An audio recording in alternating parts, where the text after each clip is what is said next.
He hecho cosas horribles, cosas monstruosas, y eso tiene un precio.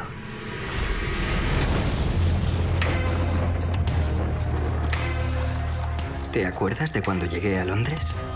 Tenías las dos únicas cosas que merecen la pena: belleza y juventud. El mundo es tuyo.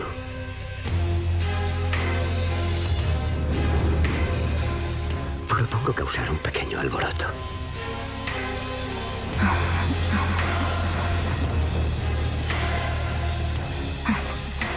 Eres perfecto.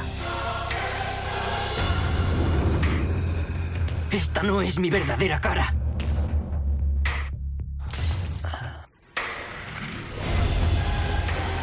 Nunca envejezco. Nunca tengo cicatrices. ¿Qué eres? Aquello en lo que tú me has convertido. ¿Cuál es tu secreto? Si te lo contara, tendría que matarte. Qué aterrador. ¿Qué hay ahí dentro? ¡Dame la llave! He visto mi alma. Y eso tiene un precio.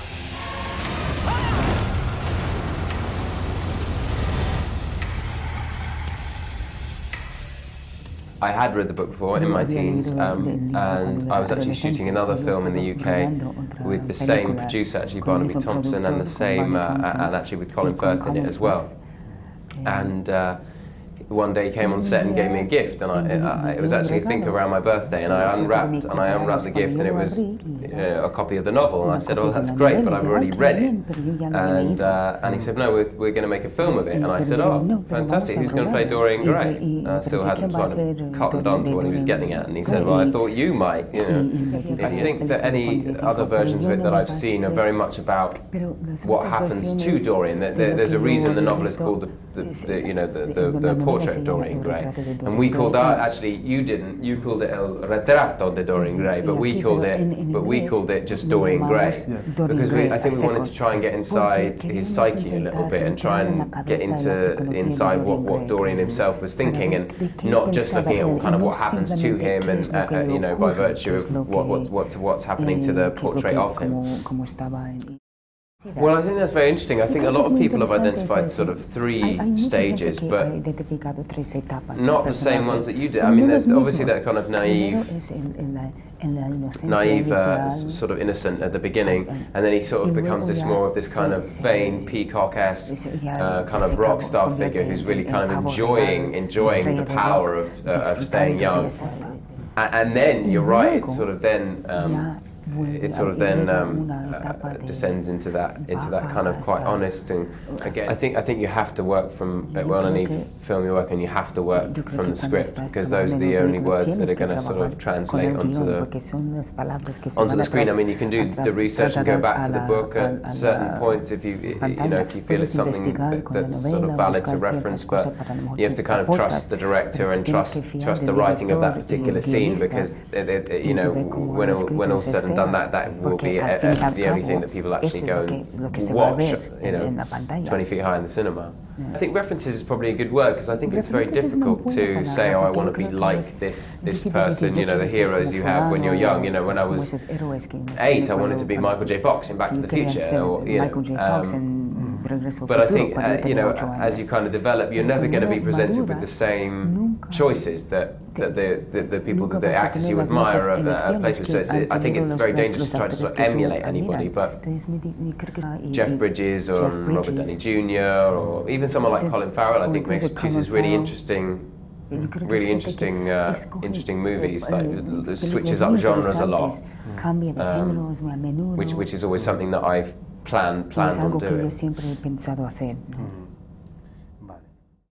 I think he would have the allergies that I've got today. I'd leave them on the portrait, and I'd be able to breathe. I think that would be my number one wish right this moment right now. I think it's very hard to know. I think there's a degree of schizophrenia, perhaps, in me that enjoys either moving into a completely different world, like the world of Victorian London is a huge canvas, which is a delight to try and paint, or into a comedy with big broad jokes. It kind of depends. I like the range. It may be a bit to do with the actor in me, enjoying trying out different things. There's nearly always a strong story element to it. There's nearly always something which makes me enjoy the opportunity of weaving a narrative through. I think what Wilde created was well relevant today in the first place. I think it's almost astonishing how pertinent the themes are, the obsession with youth and beauty and celebrity. For me, I suppose I saw an opportunity to make a story which was less in the mould of that classic Victorian Gothic, and try and make something with, I suppose, a contemporary energy and playing on suspense rather than the inevitability of the man's decline. Certainly the river seemed to be a strong image in creating Victorian London, and also one of the central themes, I think, of Wilde's work is the notion of having two faces, above the water and below the water, and you can't hide it for that long, so the body is going to rise. I think it's hard to make a distinction in some respects. I think it is growing stronger, perhaps, by his deeds. So it is becoming perhaps less of a victim and more of a creature in itself. And for me, it was as much about bringing a creature to life in the same way Dorian's breathing at the beginning, and when he has killed Basil, somehow triggers the life of the picture.